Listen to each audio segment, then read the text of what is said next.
But the votes that were counted after 3 a.m. on election night somehow had to be fraudulent, and phony votes from dead people because they just suddenly came in. Well, everybody knew where they came in. They came in from the absentee ballots that had to be counted after the election.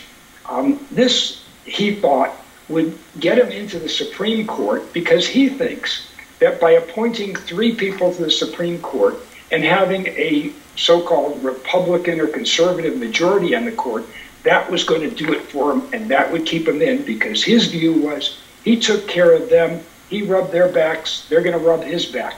The U.S. Supreme Court does not work that way.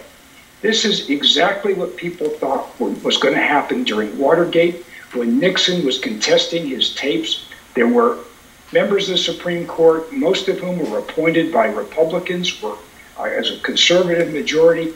It was unanimous again.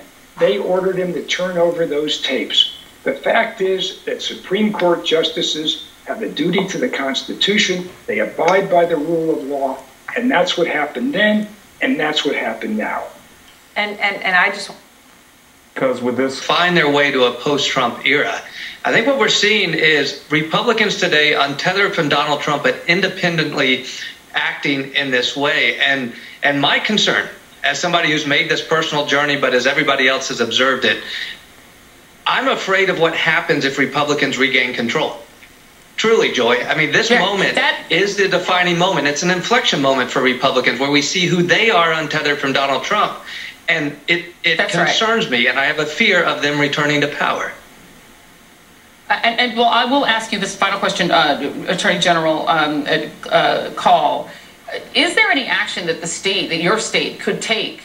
You know, people are filing lawsuits left and right. Donald Trump has filed 56 lawsuits so far. Maybe it's a waste of money at this point to spend the taxpayers' money to get retribution against these other states that are attempting to steal votes in your state. Is there any retribution? Is there any consequence that will happen to those elected officials who've tried to steal the votes in your state? Well, today's ruling made clear that states can't sue other states to try to interfere with their election processes. That's a good thing. That was one of the arguments that we made and that other states made. But I do think it's critical that we take this opportunity to recognize how important it is that we protect our right to vote. And so I hope that we will see legislation that reconstitutes the Voting Rights Act and strengthens it. I'd like to see a constitutional amendment expressly providing for the right to vote, and I would like to see federal legislation that ends partisan gerrymandering. That would all be nice, and I'm pretty sure all of that is on the desk of one Mitch McConnell, who won't move anything, including COVID relief. Thank you, Wisconsin Attorney General Josh Call, David Jolly, Tiffany Cross, who, by the way, we're excited about your show. Be sure to tune in tomorrow at 10 a.m. Eastern for the premiere of Tiffany's brand new show, The Cross Connection. It's right here on MSNBC. Don't miss it. And up next on The Readout, Trump demands credit for the vaccine, while the White House is reportedly making threats to the head of the FDA. And my friend Rachel Maddow is here on her brand new book, Bagman. It's about Nixon's Vice President Spiro Agnew, who resigned in disgrace. He was Trump before Trump. Back with more of The Readout after this.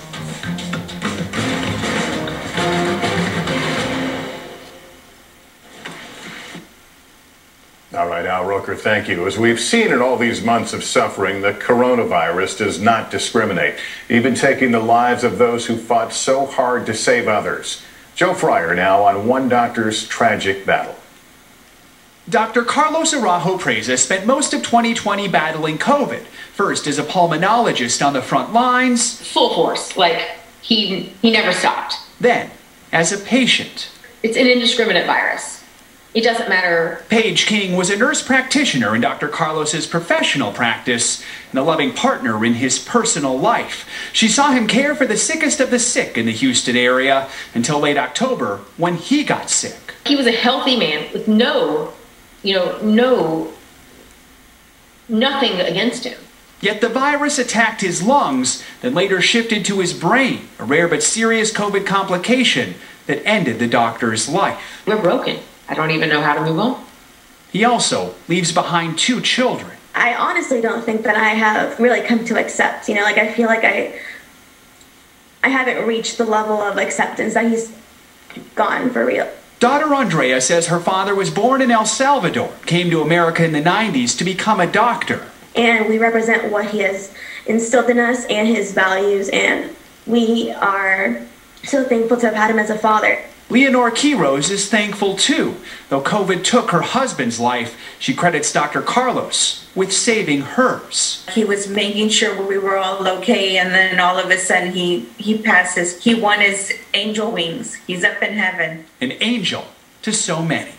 Joe Fryer, NBC News. We'll take a break in just 60 seconds. How the COVID vaccine will be tracked, and we fact-check the rumor that it will be tracking you. If you have activity is taking place, still falling as rain along Interstate 80, but that's going to be transitioning very quickly over to that snowfall, and we're already seeing some pretty moderate snowfall taking place across portions of north central. Mid-30s, the middle part of the week. A little warmer at the end of the week and the weekend. For the PRA, could see some flurries, little or no accumulation on Tuesday, otherwise dry. Warmer Thursday and Friday. It's back to the... The drug companies don't have to deliver on these kinds of time frames. It really is impressive that this kind of thing didn't happen with either of the mRNA vaccines, either Pfizer-Biontech or Moderna.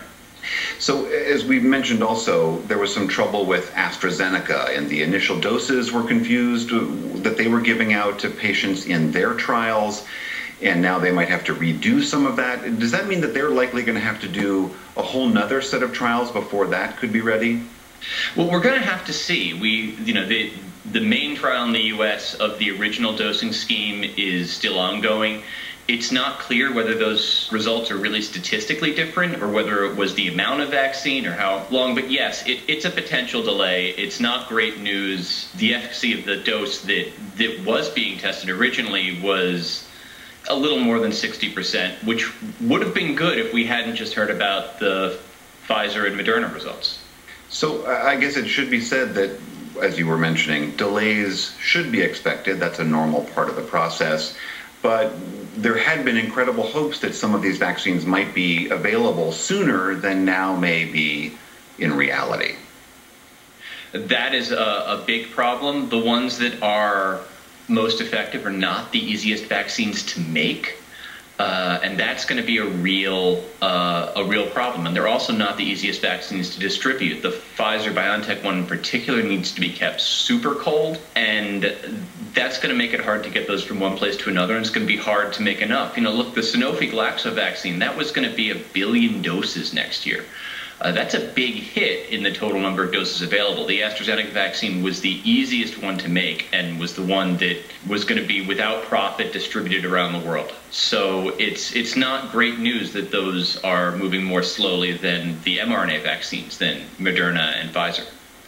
Help me understand what might be confusing to some people watching this. If we have Moderna and Pfizer more or less in hand, and those seem to be very effective vaccines, why do we need all these other ones? Well, the simplest answer is we don't have enough, even for the U.S. You hear the numbers sound bigger they are, remember, because you need 2 doses of each. And you shouldn't assume that every dose that's made is going to make its way into an arm. Just like with anything else, there's going to be things lost in transport. And so we need more volume. There also may be advantages to some of these other vaccines in terms of who they work for and how, which is one reason to develop more of them. But the big answer is just that we don't have enough. All right, Matthew Herper of Stat News, thanks for helping us wade through all of this. Thank you so much.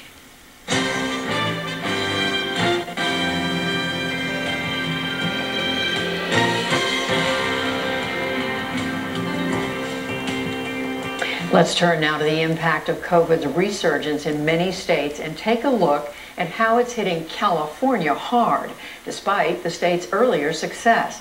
California broke new records with the virus this week, leading officials to order new restrictions in more than 90% of the state, at least until December 28th. only pay. Conditions, including, but some.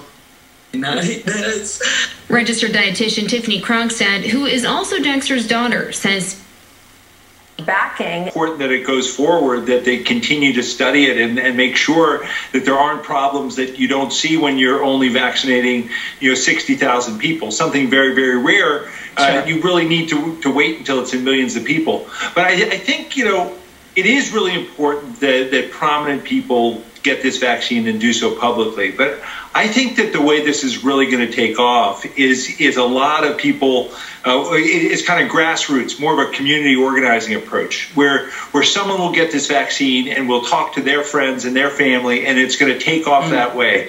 Because this can be a lifesaver for communities. And when you look at the people who've been hit the hardest by this, Black Americans, Latino Americans, Native Americans, that's where you see the biggest amount of vaccine distrust and hesitancy because of historical racism and mistreatment and experimentation. And that's going to be hard to overcome. But it will be really important that trusted voices for every community stand up, get their questions answered, and when they come to the conclusion that they want to get vaccinated, that they share that information so that people can get protected. Well, and the last thing is that I am one of those people that worries a little bit that just the news of a vaccine will make people relax. Can you just reiterate? I mean, this isn't happening for everybody next week. It's happening down the road in the spring, early summer. So shouldn't we be doubling down? If you could just talk to the people here about what we should be doing in the interim. Yeah, Joy, this is my biggest fear, that people are going to hear this exciting news about a vaccine and say, it's over. We can have a party, we can get together, we don't need to do these things. And it's just the opposite. This vaccine, yes, it's going to help those people who get vaccinated, but it's not going to change what's going on in our communities. It's not going to protect people. We need to wear masks, we need to socially distance, we need to wash our hands. And Congress needs to stand up and do their job. They need to put money in people's pockets. They need to protect people from eviction and mortgage foreclosure. They've got to expand unemployment insurance. They've got to give people sick leave and family medical leave. If they don't do that, then we are going to see the same kind of devastation in communities of color this winter that we've been seeing in this pandemic so far. And it doesn't have to be. I mean, this is absolutely critical. And I worry that just the joy of having this vaccine is going to lead people to step back a little bit from those things that really have to happen. A wide telehealth network that allows the patients also receive their care through telehealth. A lot of our psychiatrists are actually doing their consults through telehealth. Full kind of and slow PCR is not for a virus that moves across multiple people within a week. This isn't HIV. We want to tell you the story of a Christmas classic performed differently this year, but with a message as meaningful as ever. With that, here's Kevin Tibbles.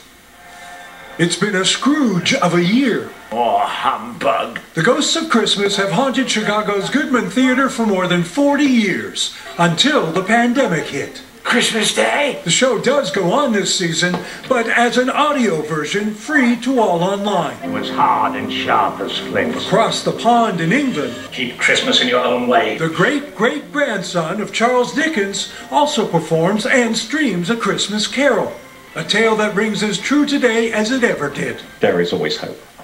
That there is always that chance of redemption at the end of the story.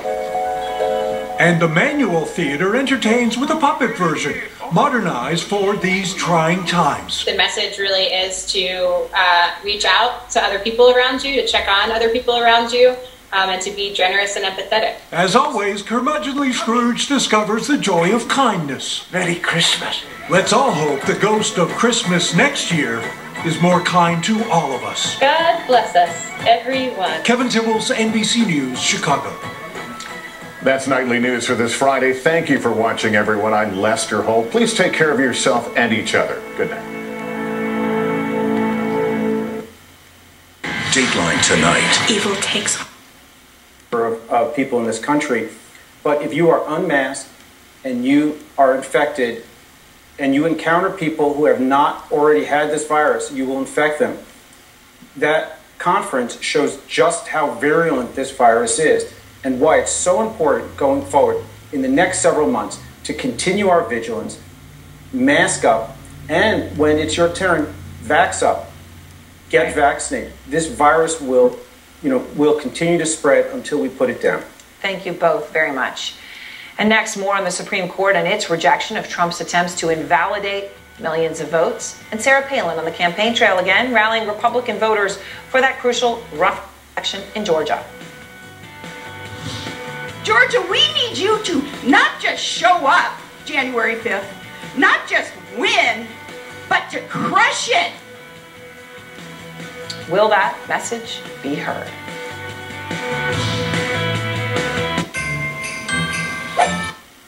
For his Buzz Lightyear, then our Wonder Woman week of exclusives brings us Chris Pine's mysterious return. Love saves the day.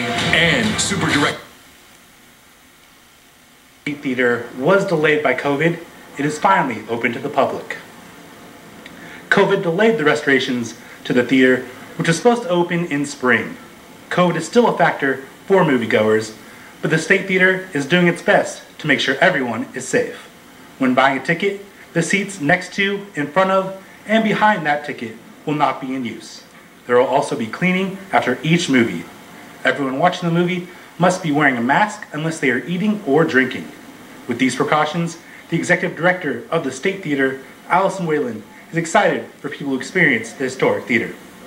This theater has been many different colors. It's, it went with the trends of the 70s and the 50s.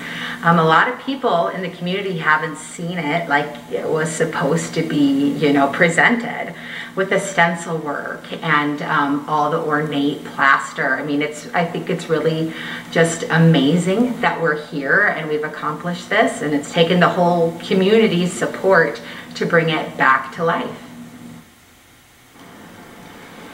For the first movie, they're showing White Christmas, with more showings this weekend, along with Home Alone and Paradiso, or Cinema Paradiso. Sam and Kelsey, back to you. Developing here on Dakota News Now at 6:30, the United States Supreme Court has rejected a lawsuit to overturn President-elect Joe Biden's victory. The lawsuit sought to invalidate millions of votes in the battleground states of Pennsylvania, Michigan, Georgia, and Wisconsin. The court wrote, quote, "The state of Texas's motion for leave to file a bill of complaint is denied for lack of understanding under Article 3 of the Constitution. Texas has not demonstrated a judicially recognizable interest in the manner in which another state conducts its elections. All other pending motions are dismissed as moot." Stay with Dakota News Now for further updates.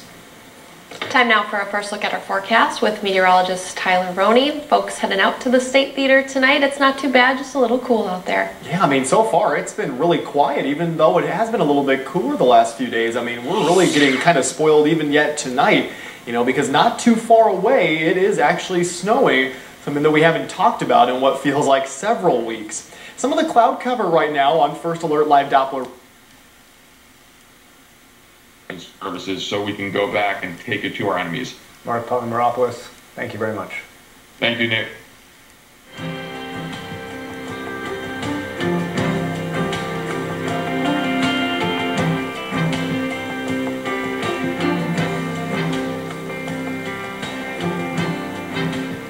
The effects of mass incarceration in this country are felt by many more people than those convicted of crimes. Student Reporting Labs, which is our journalism training program, explores how the criminal justice system can create obstacles for kids and families. It's part of our series all this week, Searching for Justice. It's estimated that nearly half of all U.S. children have at least one parent with a criminal record.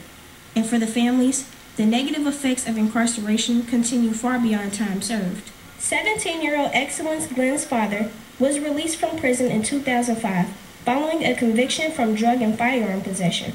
But the family had a hard time finding a home last year. More than once they were all set to move, only to find out their rental application was denied. How did it feel to pack up all that stuff and then unpack, repack, and figure out your living situation? It was kind of hard. Because where we was before, it was kind of packed together since we was a big family. And we were hoping to move somewhere bigger. Excellence mom, Sheena Mead, was hesitant to tell her kids the real reason things weren't working out. We met all the financial requirements. Credit was great. We always paid our rent on time. But there was something that was preventing us from getting the homes we wanted. That something was her husband Desmond Mead's criminal record. On on the application says, have you ever been arrested or convicted of a felony conviction? And you have to check that box. But by this time, Desmond had become a successful lawyer and a prominent activist. Last year, he was named as one of Time magazine's 100 most influential people in the world for leading an effort in Florida to restore voting rights to over 1.4 million people with past felony convictions. Sheena says the whole family has been a part of that work, advocating for reforms to the criminal justice system, but the rental applications kept getting denied.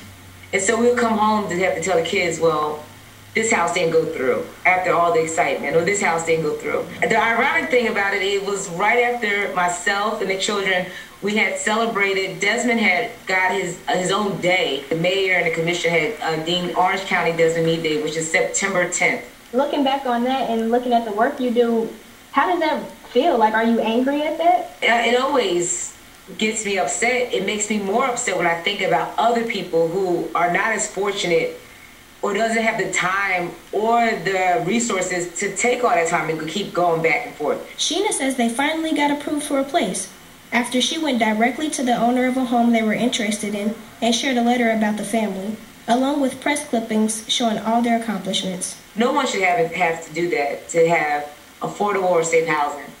But that was our reality. Excellence wants other kids to know there's no shame in having a parent with a criminal record. Some kids, they don't really want to talk about it. They think that it's bad. They feel embarrassed, but it's not something you should be embarrassed about. Not only are people prevented from voting, they're prevented from finding homes and houses and living where they want freely because of the system. I think that could have been a missed opportunity to really talk to our children, and that's what I'm hoping that others will hear from this, is like, let's not miss those opportunities to inform and educate our community and our families instead of shying away from it. For the PBS NewsHour Student Reporting Labs, I'm Mary Williams.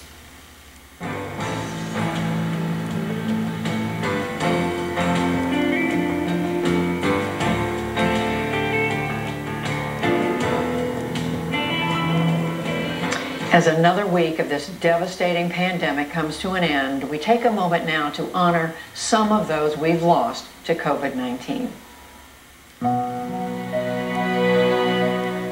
Guadalupe Perez had an entrepreneurial spirit and a knack for cooking. He spoke little English when he left Mexico for the United States in the 90s. He started a business selling raspados, or frozen ice. Every summer, the 62-year-old greeted long lines of customers in Chicago, eager to try his bold flavors. Generous and thoughtful, Guadalupe always shared whatever he had with others, his son said. He offered food or jobs to friends in need. And for his 5 children, he worked tirelessly and spared no expense to help them succeed. Hans Sim Hildebrand loved to laugh and be silly, especially with her children and grandkids. Her son said she made it easy for people around her to relax. A hard worker with a green thumb, Han turned her home vegetable garden into a successful business and was a founding vendor at the Columbia Farmers Market in Missouri. She was also a leader in her church, and even at 71 woke up at 5:30 every day for the morning service. 77-year-old Paul J. Foley Jr. felt a responsibility to give back to his country, his daughter said. He was a lieutenant in the Army and served in the Korean demilitarized zone. Most recently, he worked as an elections judge in Chicago. Family was the center of Paul's life. He taught his kids the importance of service, and it was important to him that everyone's voice was heard. His loved ones knew him as a risk taker who loved to be silly and greeted everyone with a smile. Pharmacist Ed McFall spent more than a half-century fighting to bring better health care to small towns like the one he grew up in. His work took him to Oklahoma City, where he served on the board of the Oklahoma Health Care Authority. A former governor, David Walters, said he was struck by Ed's knowledge and, quote, compassion for rural health. His career also brought him to his wife. The couple reconnected at a pharmacy convention and were engaged within a week. The 76-year-old father and grandfather spent his free time fishing, traveling in his RV, and driving his boat on the lake. 64-year-old Keith Jacobs had an artistic eye, his son said. Keith was a photographer who loved capturing human emotions and would tell everyone to have a picture-perfect day. Funny, witty, and kind, he was dedicated to his family above all else. Known by his loved ones as a simple man, Keith would often tell his daughter, "Make sure you're a good person first, then catch your dreams." And as always, we want to thank family members for sharing these stories. Our hearts go out to you as they do to all those who've lost loved ones in this pandemic.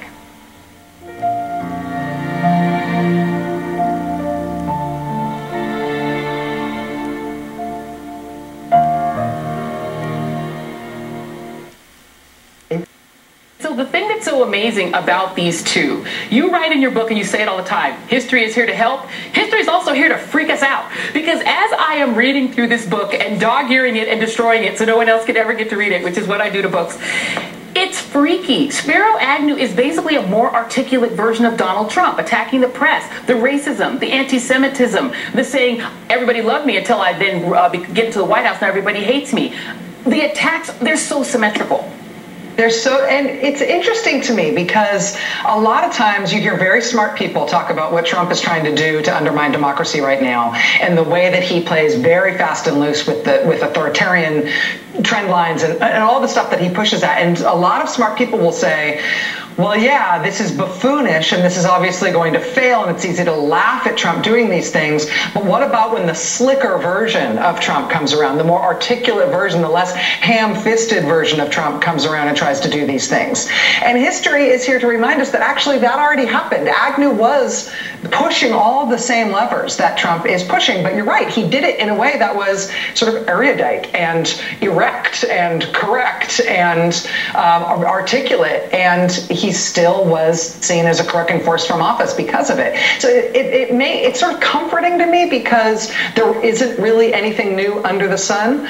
But the lesson of how to deal with guys like that is not that they go away on their own, or not that they can be some sort of I don't know, neutralized by the passage of time. He was as malignant as Trump is, but there were good people in office who put country above party, who put duty above partisanship, and they fixed it. No Trump judge, no Obama judge. There's only a rule of law. In the United States Supreme Court, which people would say is ideologically 6-3 on the Republican side, resoundingly voted for democracy. Now is the time to move beyond this. I am not going to criticize the 18 folks who joined that brief. I'm going to ask them to do what President Lincoln urged the South to do after the Civil War. Let's get together and find this country's wounds, and let's move forward in a way that first takes care of the pandemic and the people in the United States who are suffering as a result of it. Donald Trump is a footnote in history that will be seen as a bad footnote that we'll never go back to again. Let's talk about America. So, Attorney General, let me ask you, because obviously in your capacity as president of the National Association of Attorneys General, you know that you know all these folks, and 18 of your fellow attorney generals did sign on to the suit, right? Some are my friends. Some of them are your friends. Okay. And by the way, I want to make it clear, plenty of Republicans attorney general did not sign on, but 18 of them did. And they know the law. They know, I would presume, that this was ridiculous. Why do you think they did it? I think there's been unprecedented withering coercion and pressure and threats by Donald Trump to pressure people to join. I think there's probably a handful or less than a handful who actually don't know the law and have been put in by our poor campaign finance rules to just be mouthpieces for, honestly, unbridled power. And those few, I'm not going to name them, it's time for you to leave the Attorney General room. The overwhelming majority, come on back, work with us as we move this country forward. All right. Attorney General, I appreciate your time. Thank you very much. Thank you, Aaron. Attorney General Racine from Washington, District of Columbia. And next, what's Congress doing to help Americans who now, right this hour, don't have the money to pay the rent, don't have the money for food? There's millions and millions of Americans in this situation tonight. That's next.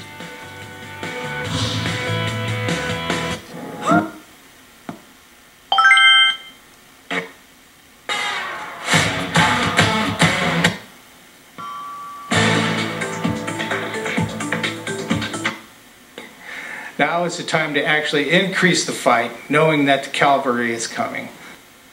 Specifically, $1 billion in this next relief bill this week or next week. Your faces from the Obama administration. What do you make of some of the senior picks he's made so far? Well, Joe Biden has picked people he really knows. People he knows well. He spent a lot of time with Lloyd Austin in Iraq when he was vice president. He's picked Dennis McDonough for the VA, who, by the way, is one of the most fundamentally decent people I've ever covered in public life. These are, by and large, almost entirely very good people, but very familiar. Susan Rice over now at the domestic side. And so they're people he knows, he trusts, who will be ready on day one. And so it is really Obama 3 in that sense. I also share some of the concerns with Lloyd Austin, not for anything having to do with Lloyd Austin and his performance, but there's a reason we have this rule, this tradition, and also a rule that you don't have generals switching right over to the defense secretary. It's about civilian control. It's about picking people who have distance from the current military brass. And that is a very solid and sensible rule. And in the Jim Mattis case, where we also had to get an exemption, that struck me as an extreme circumstance where getting Jim Mattis in there was so important, it was worth breaking the rule. Now, there must be a lot of very qualified people like Michelle Flournoy who could be Secretary of Defense. I don't quite see why we run this risk of traversing what is a sensible principle. And Mark, what is your assessment of some of these some of the main Biden picks so far? Well, Judy, I think in dramatic contrast to his predecessor, Joe Biden was knocked by his political opponents, having spent 47 years in Washington. He knows these people. He's worked with them. He knows their strengths and their weaknesses. If they turn out to be lemons, it's because Joe Biden picked them, not because they were imposed upon him. And so I really think that the strength of the nominees is that Joe Biden certifies them, validates them, and that's the accountability of a presidential leader. And on the whole, I remain impressed by them. I would point out that any money that's left over from the stimulus, the original bailout on COVID, will be in the stewardship of Janet Yellen as Secretary of Treasury. And I think there's somebody who will spend it wisely and well and quite humanely. And on that note, we thank you both. Mark, you didn't get to watch. I think they were like, oh yeah, they told me to delete skeevy emails from Trump appointees. You should know about that because what they told me to do, that's illegal. You've also got CDC scientists showing up again. Instead of being muzzled, they're turning up and talking to reporters, talking to the public, speaking at advisory committees. And all of a sudden, Trump gets voted out of office. Even while he's still there, their guidance is suddenly getting less stupid and more clear. Finally, CDC is like, yeah, when you're not in your house, wear a mask. They wouldn't let us say that before, but Trump's on his way out. We're just saying it. You can see the CDC becoming the gold standard public health agency it's supposed to be once again. And it's all happened over the course of this week. It's revenge of the nerds, right? Like all of the science-related agencies are back, baby. And they're like, no, we're going to fight this virus. He's on the way out. Evict him already, and let's get this going. I think that's a great answer. Unfortunately, on this show, I get to always win this game, so I'm going to overrule one of the best answers to Who Won the Week that ever happened, and I'm going to say that I am decided that Who Won the Week this week are our friends Tiffany Cross and Jonathan Capehart I'm giving them who won the week because their shows debut this weekend. Tiffany Cross's The Cross Connection, Jonathan Capehart's The Sunday Show. They debut this weekend, Saturday at 10 a.m., Sunday at 10 a.m. Eastern. Everyone should be watching. I will be in my slippers, possibly in the bed with a cocktail watching both of these shows. So I can't wait. Cross Connection and The Sunday Show debut this weekend. So they win the week. But Rachel, you always win every night. So thank you so much for being here tonight. I will tell you, Joe, that I am going to be on with Jonathan Capehart on his first show on Sunday. So I will see you then. Yes. And I will convey to him your winning wishes. Please convey my winning wishes. And you know what? He also wins because he booked an incredible guest, Rachel Maddow. So I love it. The love fest continues. You're great, Rachel. What an incredible book. Congratulations on Bagman. It is awesome. No one can borrow my copy because I've destroyed it with yellow mark and things and dog-earing it, but still read it. Thank you guys very much.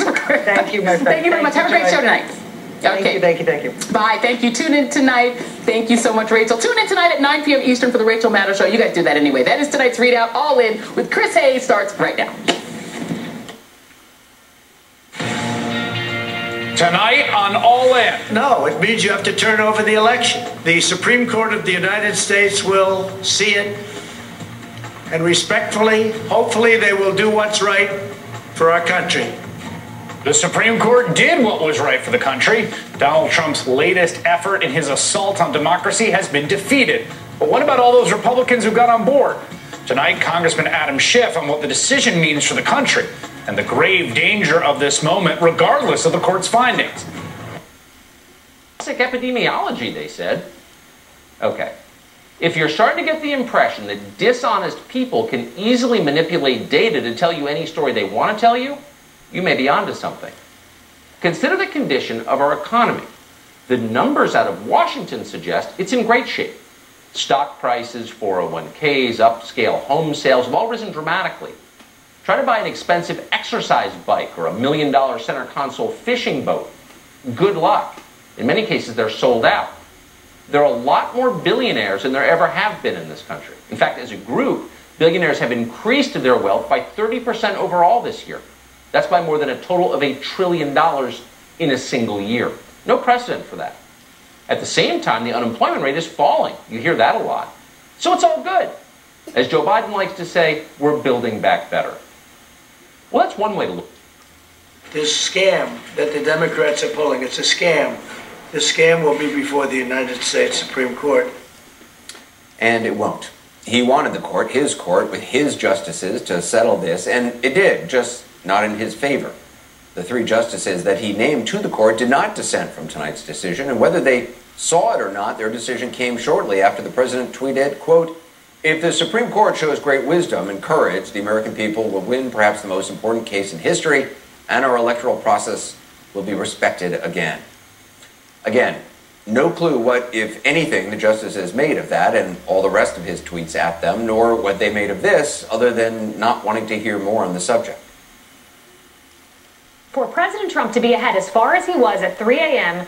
in these 4 states, Michigan, Pennsylvania, Wisconsin, Georgia, and for the vote to swing by as much as it did, the probability of that in one state is 1 in 1 quadrillion. That's 1,15 zeros. To happen in all 4, it's 1,15 zeros to the 4th power.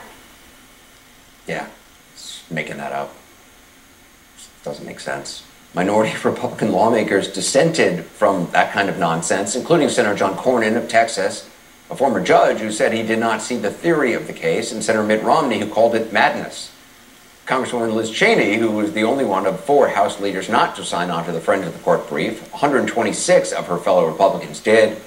A spokesman for President-elect Biden said the court's decision was no surprise, adding, quote, "Dozens of judges, election officials from both parties, and Trump's own attorney general have dismissed his baseless attempts to deny that he lost the election."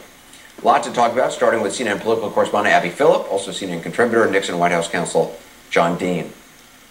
Now, keep in mind, this is stimulus money. It's designed to help those hurt by the lockdowns. And in many cases, it did help and it will help. But in many other cases, the money has gone to people with the right political connections. A voter registration nonprofit run by the Reverend Raphael Warnock, that's the left-wing preacher now running for Senate in Georgia, raked in $482,000 in coronavirus bailout money. How did he do that? Don't ask. A firm that happens to be co-owned by Ilhan Omar's husband got $500,000 in tax money. Planned Parenthood hoovered up $80 million. More abortions for everyone. The Kennedy Center in Washington, home to the local opera, got $25 million and then laid off employees anyway. Last week, we spoke to a man called Dave Morris. Morris owns a restaurant. And Republicans are the ones who like to wave around the Gadsden flag, the Don't Tread on Me flag, the ones who parade around in tri-corner hats, waving the patriotic stars and bars of our founders who fought against British tyranny for self-rule. How should the American people react to the state, the government, invalidating the people's choice? How do you think they would react? What would have happened in this country if this lawsuit had won? I think it's pretty clear that if it had won, and again, it didn't, it lost, thank goodness, right? But if it had won, it would have represented the worst crisis for the country since secession. And I don't think that's an overstatement. It's not just me. This is part of an impassioned plea that Democratic Senator Chris Murphy made today. And think about the fact that these words needed to be spoken today on the floor of the United States Senate. Right now, the most serious attempt to overthrow our democracy in the history of this country is underway. Those who are pushing to make Donald Trump president for a second term, no matter the outcome of the election, are engaged in a treachery against their nation. You cannot, at the same time, love America and hate democracy.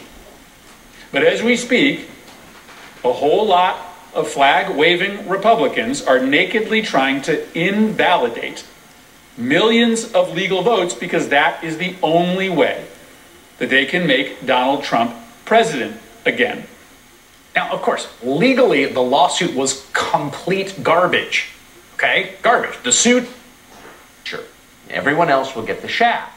Who's everyone else? Well, regular wage earners, people living on fixed income, every middle-class retiree in the country. In fact, anyone who bothered to live like a responsible person and save money, all of them will be in serious trouble when inflation arrives. I think you're absolutely right, Anderson. It's something he can't seem to accept. I don't think he's going to send Christmas party invitations to the court this year to have them come down. You know, we know we're dealing with a narcissist. We're dealing with a man who's shown throughout that he can't take any kind of negative attention or defeat or anything without constantly doubling down. Yeah. I wouldn't be totally surprised if he still tries to pull something off when the Electoral College is selected and gets to counting the votes in the Congress. There are some things you can do there. They're highly irregular, but he likes highly irregular. John, the court did not provide a vote count, and there was not a formal dissent. Justices Alito and Thomas did add that statement saying they believe the court did have jurisdiction to hear the case but wouldn't grant any other relief. Can you just explain what they are saying there?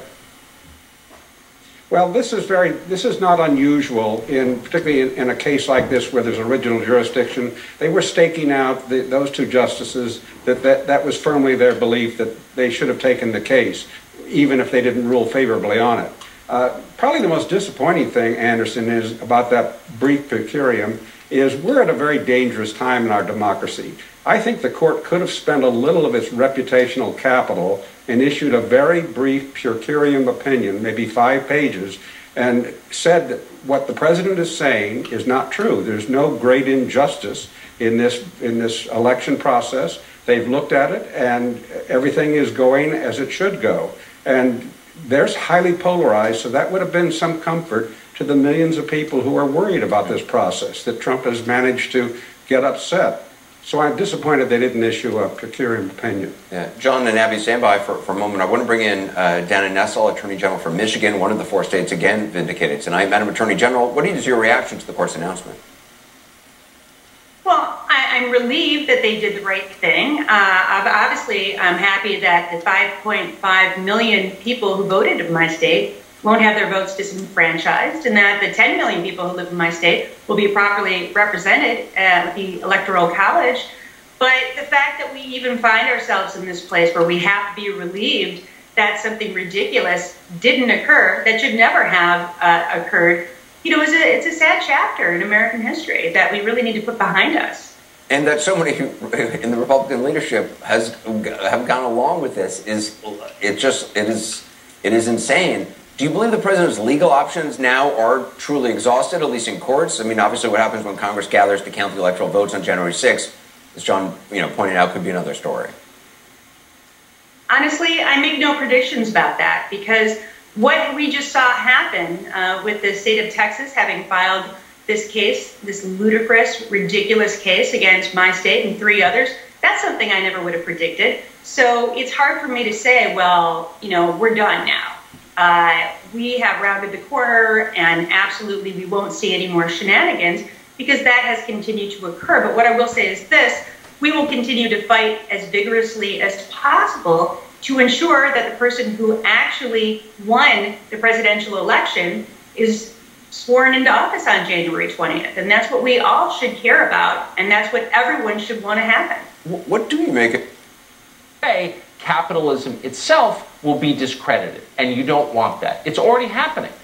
There are already an awful lot of socialists around these days. Have you noticed that? Why is that? Well, it's because the people in charge of our economy are discrediting our system. They are giving capitalism a bad name, because what they're participating in is not a market economy, a free, open market economy. It's a closed game run for their own benefit and their benefit alone. Long term, this is a disaster for all of us. And not even so far in the future. In 4 years, for example, Sandy Cortez will be eligible to run for president. Now, you may laugh at Sandy Cortez, and you should. She's a vacuous idiot, another rich girl narcissist with an overheated Twitter account. But that doesn't mean she couldn't win. If we keep up with this nonsense, this economic craziness, she could win. Ned Ryan is the CEO of American Majority, and he joins us tonight. Ned, thanks so much for coming on. Absolutely. So there's been this kind of agreement among think tank conservatives not to talk about growing income inequality because it abets socialism, that kind of talk. I would argue ignoring it is what's bringing us socialism. Yeah, no, I mean, the thing that frustrates me when many on the right don't want to call out this, I guess you call it a bastardized corporatist capitalism, because it's not true free market capitalism. And the thing is, you just have to look at history. Tucker, go back and look at the turn of the 20th century when the robber barons and those consolidated and rigged a system to benefit themselves, and we got the rise of progressivism, which gave us the administrative state and really started to do away with our constitutional republic. We're replaying the same thing where we're allowing these people to rig the system. And you talked about the great consolidation of wealth, Amazon with 100% increase in profits, Target, Walmart 80%, as we're watching tens of thousands of small businesses go out of business, and those that are staying alive, 30% reduction in revenue. And we're acting like we're not going to replay history. And I will say this, history tells us, Tucker, if the reaction to this abuse of crony capitalism and the robber barons was progressivism, the result of what we're seeing right now will be much, much worse, I believe, than progressivism. And you're right. People might want to laugh at AOC and the socialists, but when people look at this and think that somehow what we're seeing is true capitalism, the reaction will be a strong reaction against it, and God forbid, that's right. But their answer is pure socialism. That's it. We're going to wind up like the Romanovs if we don't slow this down. So I don't understand how... Right. It is right, and it's scary. It's not a joke. You look at AOC, I watch her all the time, I think, this woman's an idiot and a racist, totally self-discrediting, and she becomes more popular every year. Why is that? There's a reason. Again, I'm really happy that the court skunked Donald Trump 9-0 and stood up for democracy. Let's heal this country. And then, Chris, if we want to talk about democracy from the District of Columbia, let's talk about statehood and allowing the District of Columbia. And I know I've seen you interview my Congresswoman, Eleanor Holmes Norton, many times. It's about time to give a city that, yes, has a history of having a majority African American, and that's relevant here, populace, the right to have a voice in Congress. Statehood, taxation without representation. True democracy is what we should be focused on tonight. So well said, Attorney General for the District of Columbia, Carl Racine. Thank you very much. Thank you, Chris. During Donald Trump. I hate your couch. I'm one of a kind. There's no one like me. Does that make me lonely, being one of a kind? No, that makes me free.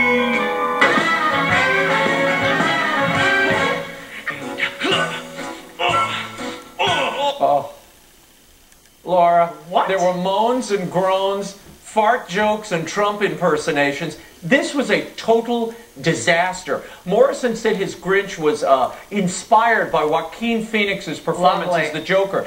That is not a family film. The casual viewer might have thought they were watching Hustle and Flow in Chernobyl, okay? Viewers were mortified. They wrote a Democratic Party, meaning a party that believes in democracy versus an autocratic party. Then we've never seen that.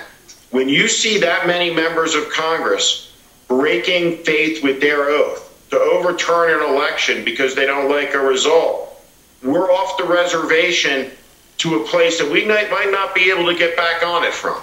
We're one election away from losing the country to people who no longer believe in democracy.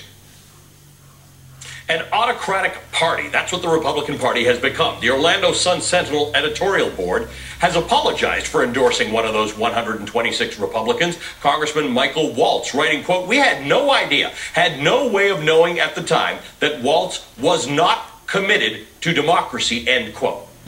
Today, the Democratic Congressman Bill Pascrell is demanding that those House Republicans who wanted the election overturned not be seated in Congress. In a letter to Democratic leadership, Congressman Pascrell cites an amendment which prohibits anyone who, quote, engaged in insurrection or rebellion, end quote, from serving in office, writing, quote, "Stated simply, men and women who would act to tear the United States government apart cannot serve as members of Congress." We're going to be back in just a moment with Masha Gessen, staff writer for the New Yorker and author of the book Surviving Autocracy, to discuss this. We'll be right back.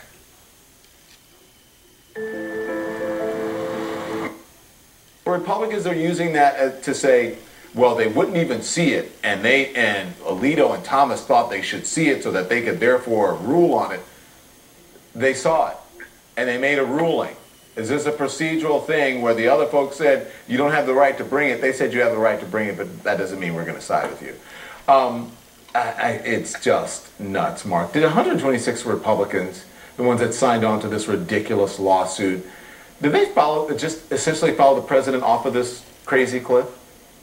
Yeah, sure. That's just a purity test and a loyalty oath for Trump supporters. But today was a good day for prisoners of hope. They got out of jail on two fronts. We got the vaccine. The Supreme Court upheld the laws of the land.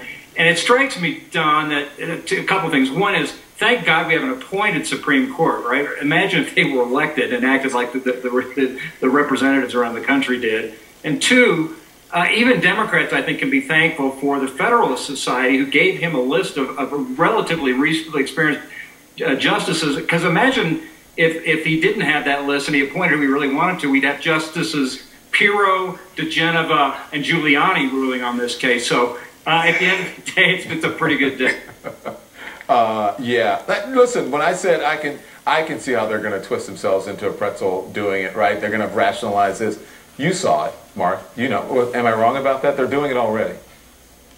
Oh, sure they are. And Don, I think they'll continue to do it right up until January 6th. And, they'll hold out and they'll register some protest votes when they formally endorse what the electors have put forward. So, and beyond, they're going to hold out, and that's going to help them in their Republican primaries as Trump continues to be like a shadow president, holding everybody in line. Kirsten, when you were on this program, excuse me, you made the point to me that a lot of these Republican lawmakers aren't just supporting this far simply because they're afraid of President Trump. A lot of them really like him. So what happens after Trump is out of the White House? Well, I don't know. I do think he will continue to loom large over the party because, they don't I think I was on Anthony Scaramucci, and he said, well, nobody really likes him because he's not really that nice of a person. But when I say somebody, when I say someone likes a politician, I don't mean they want to be besties. I mean they like what they're doing. And I think that a lot of Republicans who would say, oh, I'm only going along with this out of fear, I think a lot of them are fearful of him. But I also think a lot of them, like the Trump supporters, like what he does. And, they call it playing hardball, or punching back, even though usually he's just punching. And this is taking it to the extreme end of that continuum, which is to try to overthrow an election and try to, upend democracy. I mean, this has been a very scary time for a lot of people. I think for a lot of people who watched this and never thought they would see an American president doing something like this, and that you wouldn't expect, people to be going along with it the way that they are. Yeah. Whoever's beeping, your microwave popcorn is ready. You can get to it now because this segment is over. Thank you very much. I appreciate both of you. Be safe, and I'll see you soon. Okay. So we're going to have more on our breaking news tonight. We have a lot of news tonight. The FDA issues an emergency use authorization for Pfizer's vaccine. And officials say Americans could start getting shots as soon as Monday. Stay with us. I created the Always Pan to make home cooking more joyful.